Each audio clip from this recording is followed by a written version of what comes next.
Hello and welcome to Fresh Perspectives. My name is Gail, and today my guest is a new author, and he has written a few books. One of them is, this was his first and probably longest one, The Penitent Affehr, How a German SS guard at Auschwitz became a Hasidic rabbi in America. And that's a really interesting one. I told him that would make a good movie, and he agreed with that. And then his sequel to it is Confessions of Our Father, the Nazi Rabbi, a sequel to The Penitent Affehr. And his name is Michael Oliva. Thank you for appearing on Fresh Perspectives today, Michael. Thank you for having me. Oh, it's my pleasure. Mm-hmm.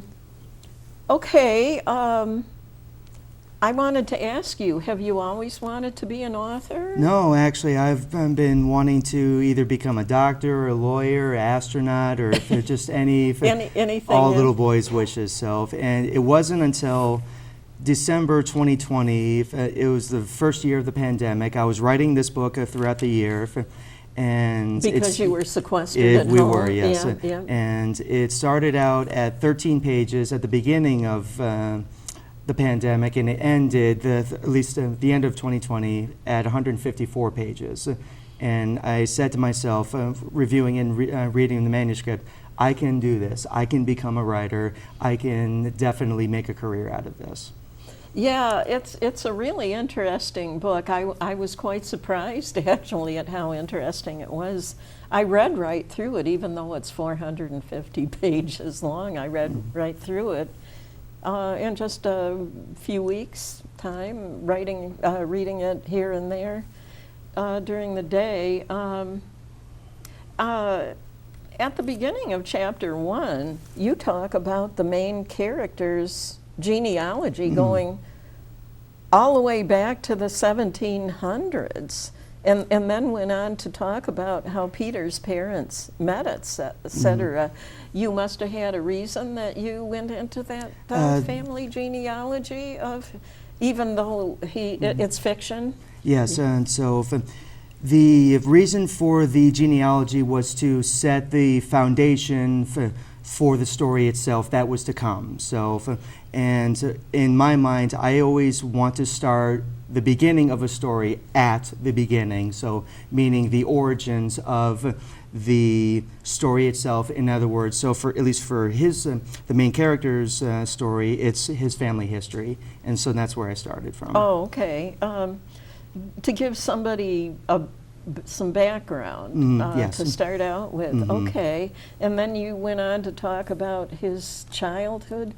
Didn't he become a little bit difficult? He was before he became an adult. He did have some problems growing up, as indeed all children have, too, of course. And he and his younger sister Elaine grew up in Nazi Germany. They were born in the 1920s. They lived through the Nazi regime, as did his parents, and he was the only one in his family to really truly embrace Nazi ideology, whereas the rest of the family did not. So he was the lone wolf, so to speak, in his family when it came to parting away from the family pack and going off on his own way.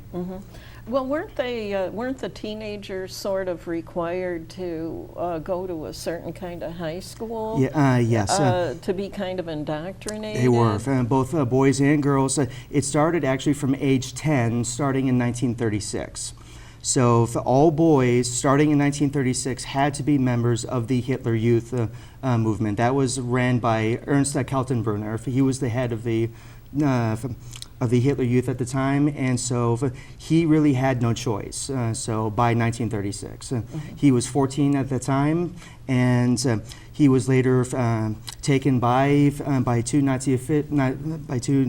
Hitler Youth officials, and he was taken from his family in Frankfurt, and he went to a special high school that was meant to for him to be indoctrinated into National Socialism, and the same was for his sister Elaine. She went to the BDM, which was the League of German Women. So she had to go there too. It was it was required for all boys and girls, so from age 10 onward. Oh, okay.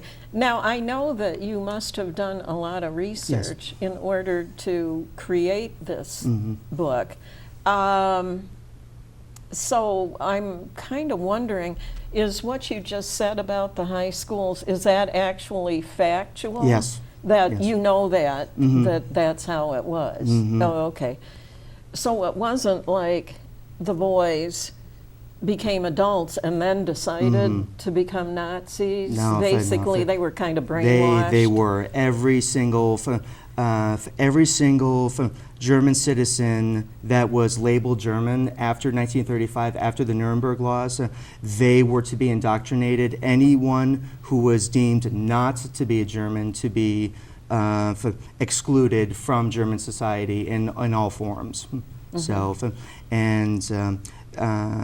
so the Affehr family, Peter Otto Affehr and his family, they were seen as German at first, and then of course, later on, they get reclassified in 1937, but they still are, they're still German citizens, they're still included in the Nazi regime, so that they're able to live through the 1930s and into the 40s relatively comfortably, but of course, as the war goes on, everything changes. So okay. both for them and for Germany as a whole, and for Europe. Well, according to the story, he looked Aryan. Am I pronouncing Aryan? Yes. He looked Aryan, but on his father's side of the family, he had German grandparents. On one side of his father's, no, that would have been his father. One of his father's parents was Jewish. Yes. So. But he passed as being just German because of his appearance, you know. And so going back to his family history is that he did have Jewish ancestors who in the early 1700s converted to Christianity in order to assimilate into German society, because if you were not a Christian at that time, you were excluded basically. So you could not do anything other than what was assigned to you by the law. So, for example, if you were Jewish, you could only be tailors or moneylenders in most of Europe. It wasn't just Germany, it was most of Europe. Those are the only two professions you were allowed to have other than farming. And that was in the 1700s. That was in the 1700s, okay. And that law persisted all the way up until almost to the 20th century. It was repealed by many countries starting in 1800 to 1810, but most of European society kept with that law de facto by gentleman's agreement, so to speak, until almost 1900. So. Yeah, it's pretty interesting just talking to you about the Nazis and the Jews, even if you don't get into the story, you know, because there's just so much to be known. How did you happen to, in 2020 during the pandemic, how is it that you happened to pick this particular, what caused you to pick this particular subject to write about? The genesis of the idea came in October 2018. So, and it was, one idea just came to me in my head. It was, what about a German SS guard converting to Judaism as a means of repentance? And so I just opened up a Word document later on that week, and I just wrote that down. I wrote repentance as the title, and I just wrote down the one idea in one sentence, and then I saved it and then left it there for over a year. So, and then that one idea would just keep on coming back. And as Stephen King says, the ideas that kind of turn into books are the ones that stay with you. So, and this one idea definitely stayed. Was it constant? It was not constant at first, but then later on, starting in 2019, I started writing a paragraph or so about it, and then later on two, and then it just slowly grew from there. So I would just add to the story, maybe subtract as well. Not really thinking of any of the characters really, but just the one main character. And then it just went from there. And then starting when the pandemic happened, it just completely blossomed, and it just exploded from there. I have some experience with writing articles from when I worked for the Resource Center and wrote articles for their newsletter. And what I noticed was when I was doing that, as long as I could get that first opening sentence down, it's like the rest of the article would write itself. It's like all of a sudden everything I needed to say, and that's probably how you experience it. It was a gradual process. So I would have a sentence written down, or a paragraph, or sometimes even a full page. And then I would just leave it because I had other things going on at the time. But then finally, when I really had the time to think about it, and I had time to devote to it, and it really, really started taking shape. So from March 2020 to April 2020, it really, really got going.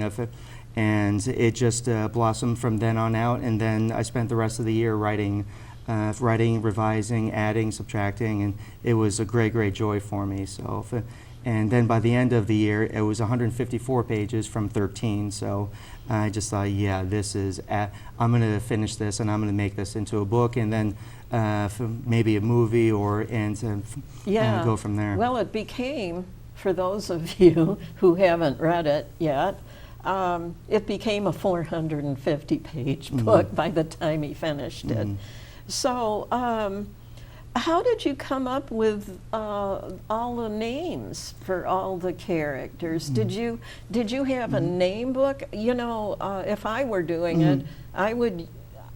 In fact, I have a name book at home, and if I meet somebody who has a name I've never heard of before, I'll look it up and see what it means.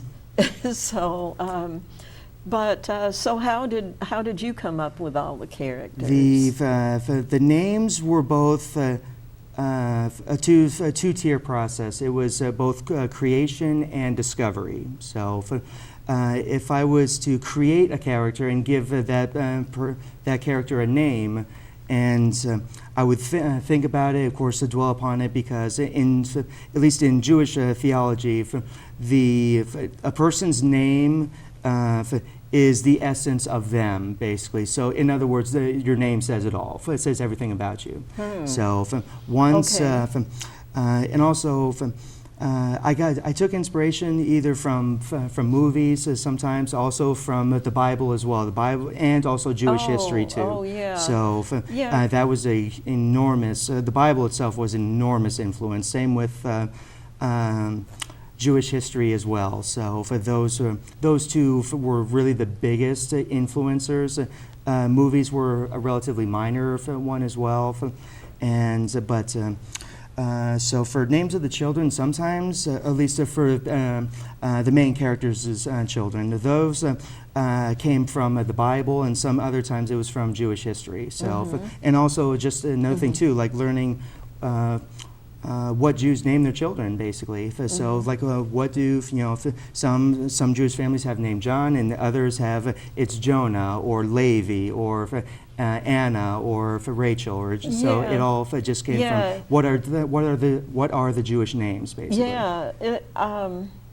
I was surprised because when I met you at the library I think it was last week, wasn't it? Yes, it was. And I always thought that name was pronounced Levi, you know, kind of like the Levi's blue jeans or something like that. And you explained that actually it's pronounced Levi. That was kind of a surprise for me. Who are the characters in the book based on? The characters in all my stories, not just this book, but all my stories, they are based on living, breathing human beings that either I know of, or have known, or they could be historical characters as well. That people who have actually lived in one time or another, past or present. And then the next tier also is they could also be personifications of personal emotions that I have too. Wow. So it Okay. could, like the characters, they could literally be based on feelings as well too. So whether it be love, anger, confusion, or just anything, any type of emotion, a character can form from that. But the grand majority of the characters I create are normally generated from living, breathing human beings, both past and present. Oh, okay. So, Okay. so they could be family members, they could be based on me, they could be based on just anybody.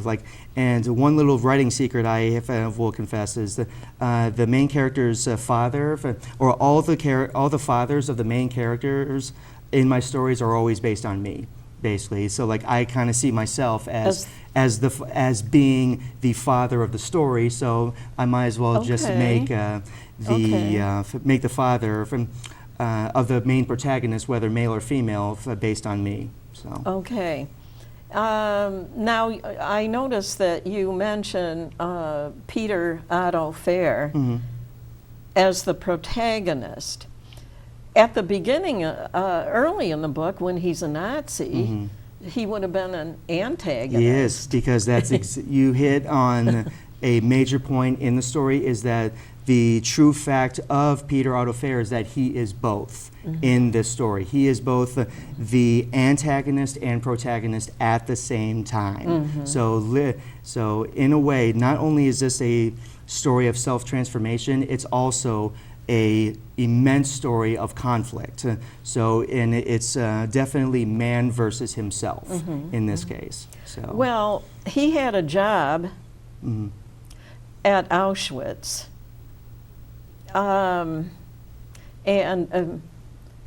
He where he had to decide which people were actually going to go to the gas chamber. And I'm not sure if he actually ever enjoyed it. Probably not. I mean, you kind of leave things to the reader's imagination a lot of the time. But there were moments at Auschwitz where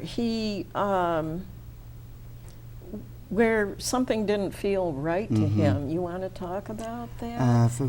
To answer your one question on for his selections, he saw it as a sense of duty. This is what must be done. I won't go as far as to say he enjoyed it, but also at the same time, he didn't not enjoy it either. So, but also there were conflicts, there were doubts as well, starting when in November of 1943, he goes to the sorting area, which is known, it was known at Auschwitz at the time as Canada, because the Germans thought Canada was the land of untold riches. So they named the sorting area where all the possessions of all the incoming prisoners would come in, and the Nazi officials, the guards, and officers, they would all just pick and choose what they wanted, and they could do that with impunity. It was technically illegal to do, but they did it anyway. But then he was walking back to his barracks with hands full in hand from stolen goods from the sorting area, and then he hears his name for being called out from about a quarter of the way across the camp. So, and he doesn't recognize the person, but then he later goes on and investigates. And long story short, it's actually the midwife, Elena Kaufman, that delivered him, and his younger sister, Elaine. And he's absolutely shocked by this. This is the second time he's quote unquote seen her, the last time, of course, was when he was born, which he wouldn't have remembered anyway. Right. So, and then he thought she was lying. She thought, she was trying to deceive him, and dismissed it entirely. But then she started naming off, I know your father, Lothar. I know your mother, Margaret. I know your sister, Elaine. I know your grandfather, Michael. I know your grandmother, Maria, and all the names of his family. And then that just emotionally just goes him into just this, what is this? And he's mostly filled with anger at that moment too. So because he's been trained to hate these people, and so then he talks with her a bit, and then he basically scuffs her off, and then sends her right back to the women's camp. Yeah, and then she got sent to the gas chamber right soon after. Soon after that, yes. And but in between then, he thought about it, and then he just thought, I need to speak with this woman again. But then he was too late, though. He was too late. He was he went to the women's camp, and then he was told by one of the female guards, nope, she was sent to the chamber the night before. So, and also I must say this as well: at Auschwitz, the selections were random and they were daily. They were multiple times a day. So there could be a work detail where there could be selections in that one work detail 5, 6, 7, 8 times a day. Wow. So beginning right from when they wake up to right before lights out. Anyone could be selected if they were thought to be unfit for work, or at least that was for the ones that survived the initial selection process. So he had other moments too while he was there where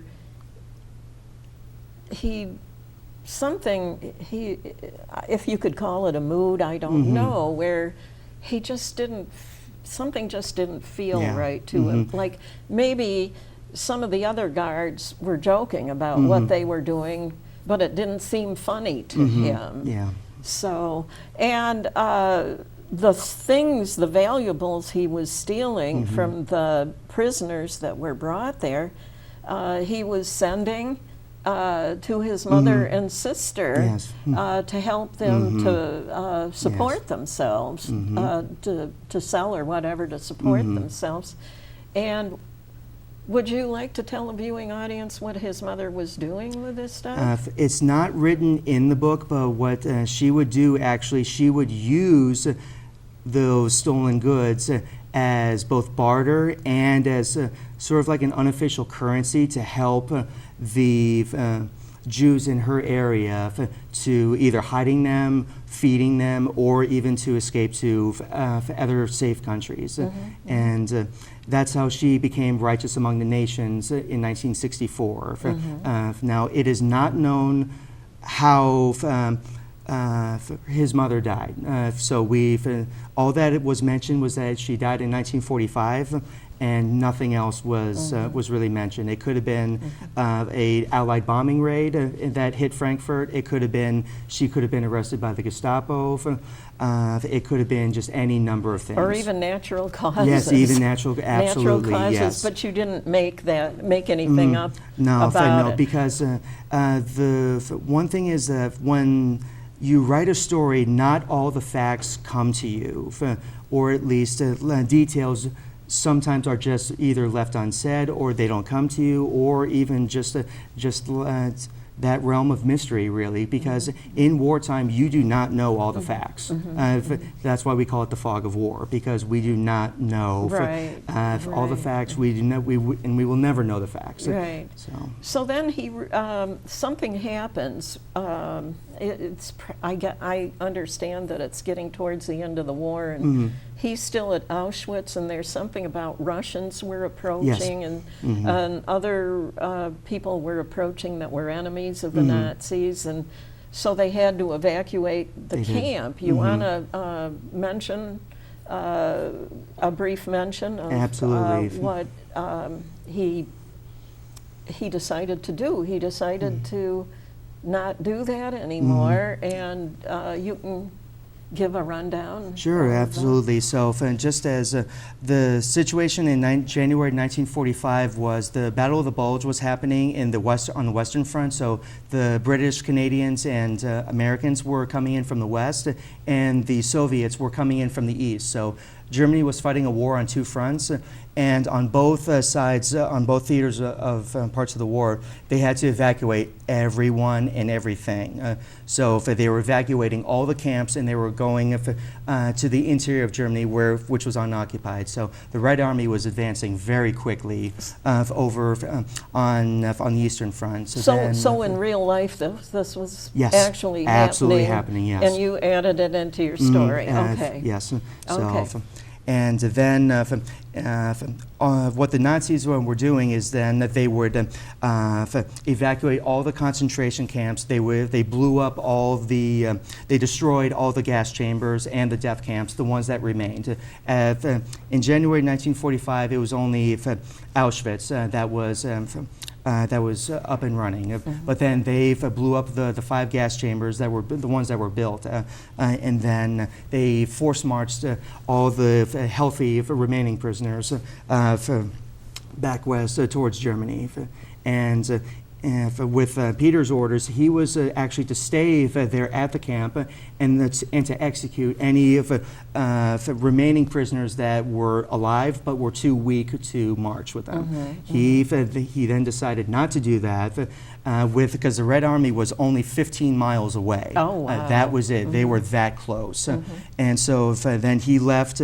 On January 22nd, 1945, the Red Army got there 5 days later. So he very narrowly missed the Red Army, and instead of going west, he went south, and he made his own way through the Carpathians and through the Alps.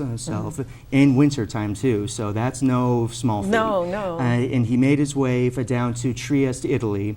Which was not occupied by any power at the time, and then he was there until he got there in February, March 1945, and he stayed there until 1946, and then after that he went to America after that. But at that time, though, he evaded the Red Army, he evaded Allied partisans, he evaded so many people, and of course, and he did that to survive, and he was able to, in Trieste, he was able to get himself back on his feet. Of course, he still had a fair amount of wealth or unofficial currency through the stolen loot that he had from Canada and Auschwitz. And then he was able to basically make a decision on what he was going to do. And then it was the seeds of his transformation were planted in his mind long before then, but it was in Trieste where they were starting to sprout. And well, he got himself some fake identity. Was it a lawyer that helped him with it? It was an immigration agent. An immigration yes. agent that helped to get his name legally Yes. changed Mm-hmm. and everything to a Jewish name. Yes, he did. And so he managed to, how was it that he managed to get transportation on a ship to America? First of all, that was a bit of a lengthy process, actually, because at that time, the United States government had a quota for the amount of Jews that would come into this country from various parts of the world. So for example, for Europe alone, it was only 7,000 to 8,000 people, Jews that is, can enter this country legally per year. Oh, that was okay. it. And that was in effect actually long after the war, actually. So that was made in 1940. He had to find out how he could enter this country. Really, he did enter this country via a student visa and also refugee status too. So he was able to enter this country, quote unquote, legally, but really it wasn't illegal. It was illegally because he was under a false name. So then he was able to get both the student visa for Yeshiva University, which is a real university. That's a modern Orthodox Jewish university in Washington Heights in Manhattan, in New York City. Okay. And so he was able. So that was his permission to enter America, permission, quote unquote. And then he was able to emigrate to America that way. Okay, now we've got actually a little less than half an hour, so we've got to move through his life. He had to go through a process. He went through a process to actually become Jewish. Yes. And then he wound up convincing a rabbi to help him become a rabbi. And Exactly. he had to go through an awful lot, you know.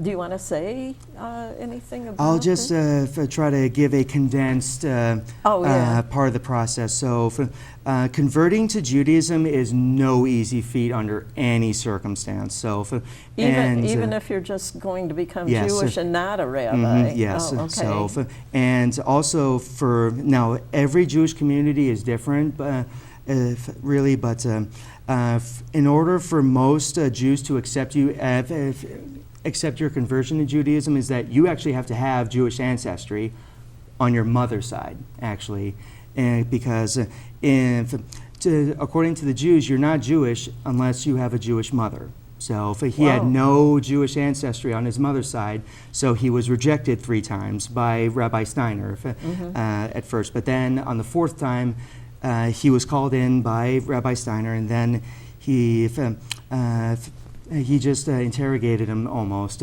and he asked him to say the Shema Israel, which I can't really say it in Hebrew, but in English it's the Lord thy God, the Lord is one. No, it's Hear, O Israel, the Lord thy God, the Lord is one. So, and so then once he was able to say that in Hebrew, then Rabbi Steiner accepted him as a pupil, and then he sponsored him, sponsored his conversion, and then so he had to be circumcised because he was not circumcised in Germany or because in Europe. His mother refused, yes, when and he that was born. actually did save his life. That saved his life when he was living in Germany. Yep, Yes, it did. Because as you and I both know, his father was circumcised, and that, of course, labeled him a Jew, a practicing Jew, and passing off as being a Gentile by the Nazis, by the Gestapo. But then his mother, when he was born, said, no, we're not circumcising him. And so that saved his life. So that one little fact, if he would have been right straight to Dachau or Auschwitz himself as a prisoner and not as an SS guard. Right. So that was the difference. Right. And so then, but anyway, so he got circumcised, and then he did his studying the Torah, the Halakha, the Talmud, and if he had other rabbis helping him too. One he got into a fist fight with as well. But then Steiner then later on took over completely, and then he was able to convert fully to Judaism in 1949. So and then later on he went to rabbinical school. He was going to rabbinical school at that time, but the implicit was that Steiner and Peter made that a secret from the rabbinical school itself, because if they found out he wasn't Jewish, he would have been kicked out.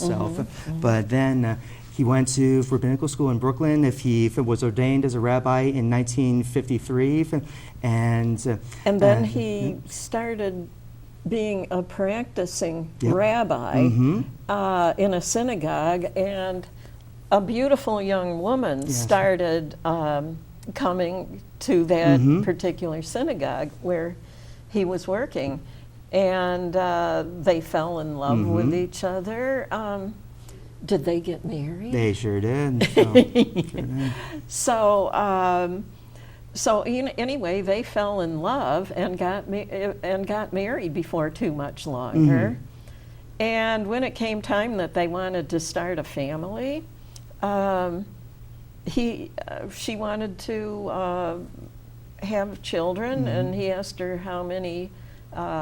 She was a Jewish girl, and he asked her how many she wanted to have, and she goes, as many as I can, and tell a viewing audience why she wanted to have lots of children. To make up for the lost relatives that perished in the Holocaust. Right, right. And how many children did they have? 11. 11. So.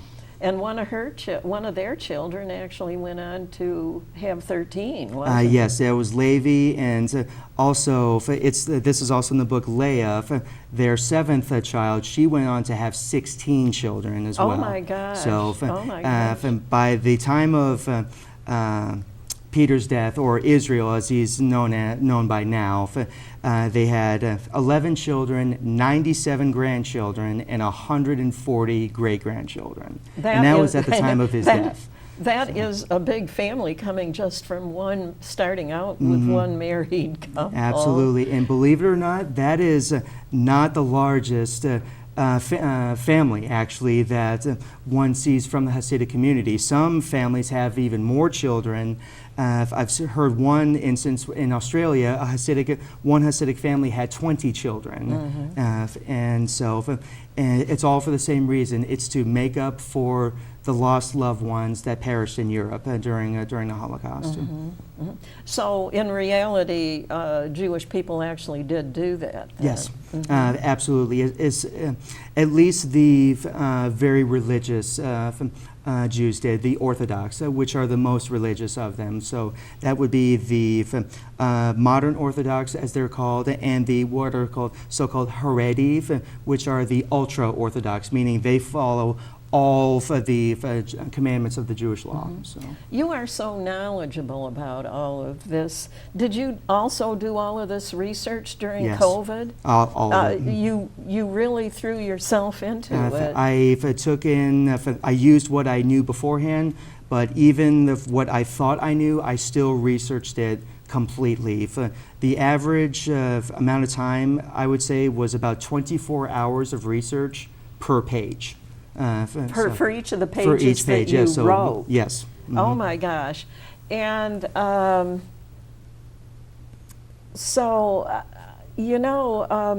it seemed funny to me.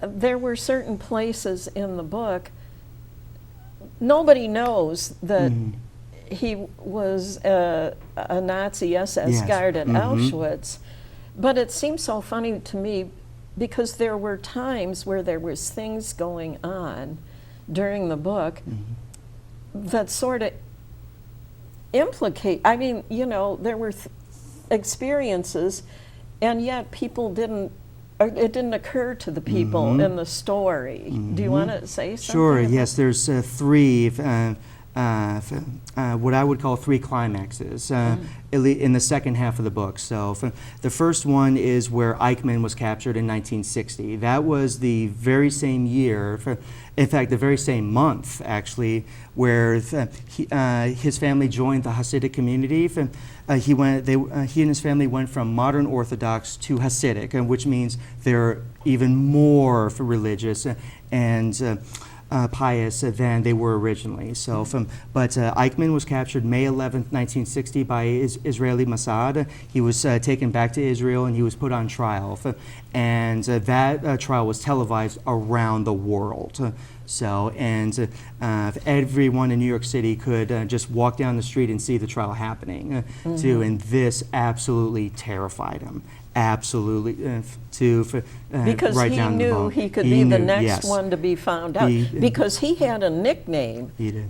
And working at Auschwitz, what was the nickname? The Wolf of Auschwitz. Wow. Do you think there was somebody like that?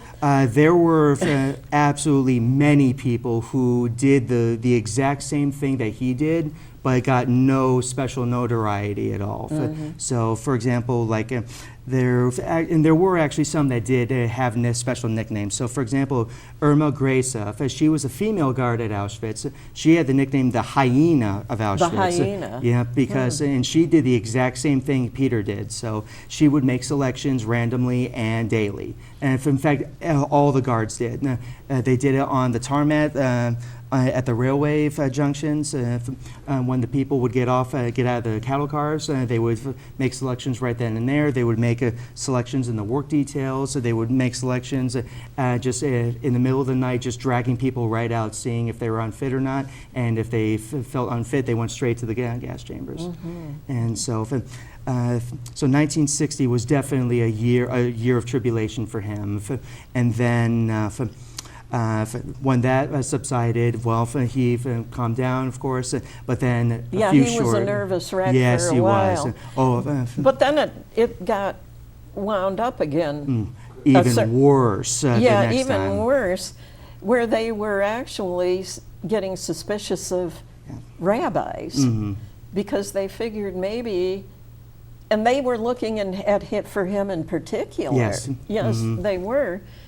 But you know, it's funny. Well, they even came and sort of, in a way, kidnapped him for a few hours and questioned him. And I guess he gave all the right answers or something, you know, from having been a rabbi for so many years. So then they let him go. And he went home, and towards later in the book, this guy by the last name of Weissman, who'd been was the major investigator and was trying to find him, must have realized that this is the way I'm comprehending it from what was written, was that a handwritten letter came to him from Weissman. It wasn't like a government anything or anything like that, but he doesn't open it. He throws it in a drawer. He decides he doesn't want to read it. So I'm assuming that if this was something that really happened, I would be assuming that Weissman had decided, since he, for most of his life after that, he had been living turned into a good person who was living such a good life, that he wasn't going to have him arrested or prosecuted or even publicized or anything. This is how I'm comprehending it, because he didn't read the letter, and you didn't make up a letter. Nope. So that's from my perspective. And then at a later, what did they call what they were doing? It's like the Christians call it church services. Shul. Shul. Shul. Shul. Shul. Shul. Okay. So he was actually practicing when he notices that Weissman is sitting in one of the synagogue. In the pews, in the far back of the synagogue, in the yes. synagogue, and something must have really impressed Weissman at that time when he saw him going through the motions of doing the shul. Yes. And he got up and waved to him With a slight smile. with a slight smile and left. And that was it. It was like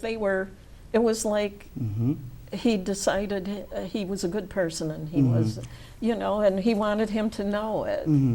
So that felt kind of good when I read that part. Let's see. I'm trying to think here. It almost seems like we should be saying something more about his children. They went to, well, maybe I should go to where on his deathbed. Oh, actually, I'm going to back up a little bit. You want to tell the viewing audience what the name that he was given when he came here? It was Israel ben Yisrael. Yisrael? That always seemed funny to me when I'd be reading the full name, because the first name was Israel, and then the last name, it was Israel with a Y in front of it, Yisrael, So do you want to say anything Absolutely, about the yes. name? He came up with that name himself, And the word Israel itself means struggle with God, which was a absolutely appropriate metaphor for his life, basically, because Israel, as you know, if you've read in the book, struggled with everyone. He struggled with everyone and everything throughout his life, with himself, with his family, with his upbringing, with his life events, with his children, with his wife, with his work, with everything and everyone. So, and then Ben in Hebrew means son, actually. Oh, does it? It does. Well, what is the Y in front of? The Yisrael comes from a rabbi that he had known. Oh, the one at Auschwitz. While in Auschwitz, yes. Yes. That was David? yes, that was Rabbi David Yisrael. And now for him, he was, I would say, the second main catalyst for his transformation. So the midwife was the first one. That kind of sparked it, but then again, it needed a second spark. So then Rabbi Yisrael was the second one. And then he took his last name, made it his own, sort of out of homage, out of respect, love, and homage to him as well. So, and then that's why he even named himself Israel ben Yisrael. So, yeah, it's a very interesting story. But the only way that anybody found out, other than Weizmann, about him was just a few minutes before he dies, he confesses to his wife. And she was angry for a minute. Oh, a long while after that. I mean, she had been married for how many years? Over 50 years. Over 50 years to the wolf of Auschwitz, and never even suspected.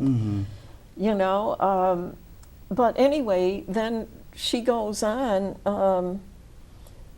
Her oldest daughter comes by the house one day and finds her mother getting pictures of her father, getting them ready to destroy, and going, what do you think, what are you doing? What's wrong with you? You know?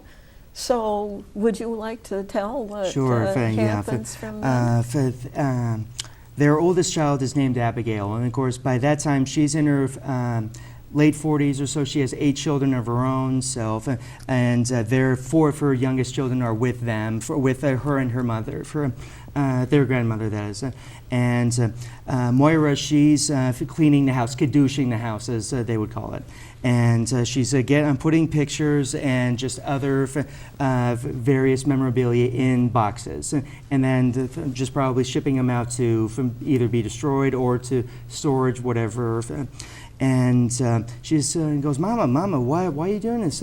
And then she basically kind of breaks down a little bit, and then she finally tells her daughter the real truth about her father. So, and then later on, of course, she has, like her father, she has a nervous breakdown too. She goes home, of course, brings the children with her, and then bypasses her husband, Abram, and she goes and takes a very, very long shower. And she's just trying to almost like metaphorically, spiritually wash the sin away. It's like the way you feel when you're grieving. Yes. And and then her husband keeps bothering her about what's bothering you, and then she finally says something about the next my morning. my mother's having going through a very hard time, and then those of you in the viewing audience can probably tell I read the book because, but anyways, she finally tells him, and that must have made him mad because he takes the children and moves out of the house with the children and goes over to his parents' house. And so she calls her over to her parents' house, telling them that she wants him to come home. And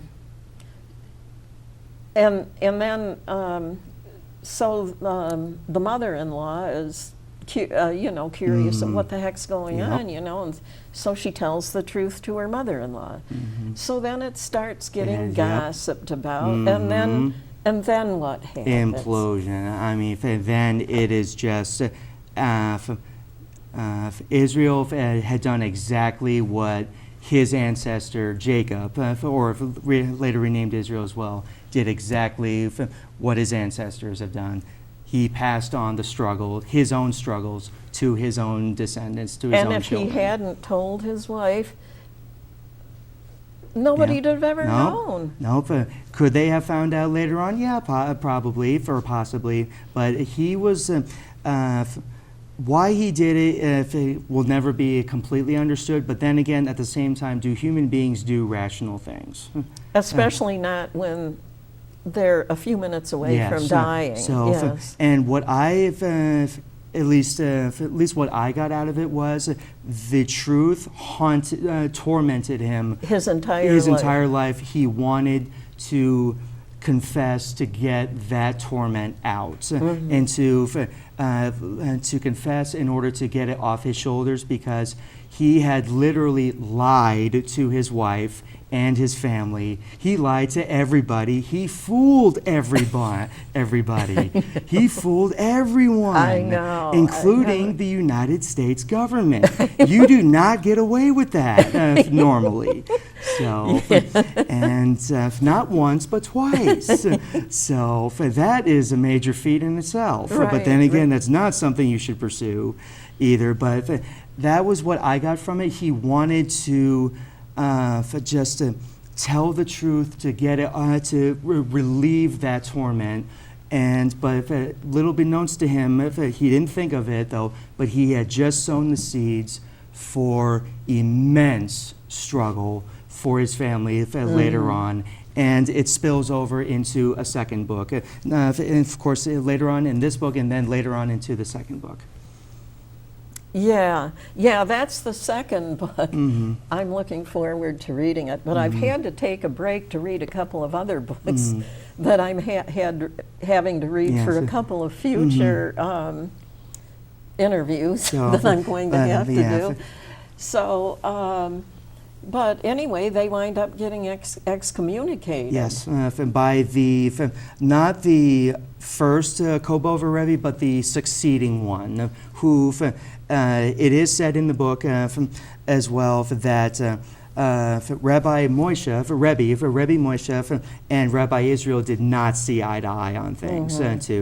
Rabbi Israel was Moshe's former teacher. He was Moshe was one of Rabbi Israel's pupils. And of course, Rabbi Israel was going to be regent for a time, actually, until Moshe was done with his schooling and done with it. And basically, in other words, he was going to be king, more or less, of the movement. And that did not sit well with Rebbe Moshe at all. No. So, and he had great animosity to the family for that reason as well. For that, why would, speaking from Moshe's perspective, why would my father accept this man over me? Why his own son? So he was already against Israel. Yes. And so anyways, but then his father passed away. Yes. So then all of a sudden Moshe had control. He did. He had full control. And so, but he was not a nice person like his own father. No. So, and when Rebbe Ben Zion, that's the Kobover Rebbe's name in the book, is that if once the truth of Rabbi Israel was found out, when he found out about it, he just said, "If everyone calm down, let's have everything's going to be fine. I want no acts of vengeance or anything, because that's not their nature. The Hasidim, they do not do any act of violence or even aggression. Aggression is not in their nature at all. So, but later on, it just implodes. It just falls apart from there, and. some of Hasidim, they dig up Rabbi Israel's remains. They burn the casket and all of his mortal remains. And Rabbi Ben Zion, he excommunicates those that took part in it, and anything else that happened in the yeshivas and in the schools as well. But then he passes away in June, literally just weeks after Rabbi Israel dies. But then his son Rabbi Moshe comes to power. He takes control of the movement, and then he just says to the Ben Israel family, "You're out." So. You're out. So, and then also that that causes the Ben Yisrael family to literally go to war with itself, basically. And it's really centered around, okay, do we forgive Papa? Do we not forgive him? What's the story? What is our father's, personal past? And then. Abigail and Miriam, his two oldest children, they go to Germany Right. and little did they know. And they find Yes. his sister They Elaine do. and get to talk with her. Yeah. Yep. And then they learn an awful lot about their father. They have many pictures that they get from their Aunt Elaine, and they meet her family there too, who's also, she marries a Jewish man too, unbeknownst to them. She doesn't fully convert to Judaism though, but she does participate in a lot of Jewish practices informally. So the family, from its very beginning, has enormous Jewish connections everywhere.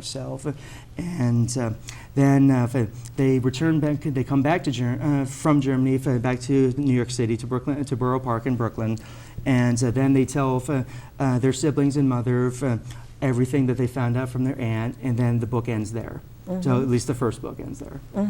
Yeah. Like I said, this really needs to be made into a movie. Seriously. In fact, it could be made into a soap opera too. They''s so much to it, and all the different situations they get into. You know how soap operas are. Absolutely.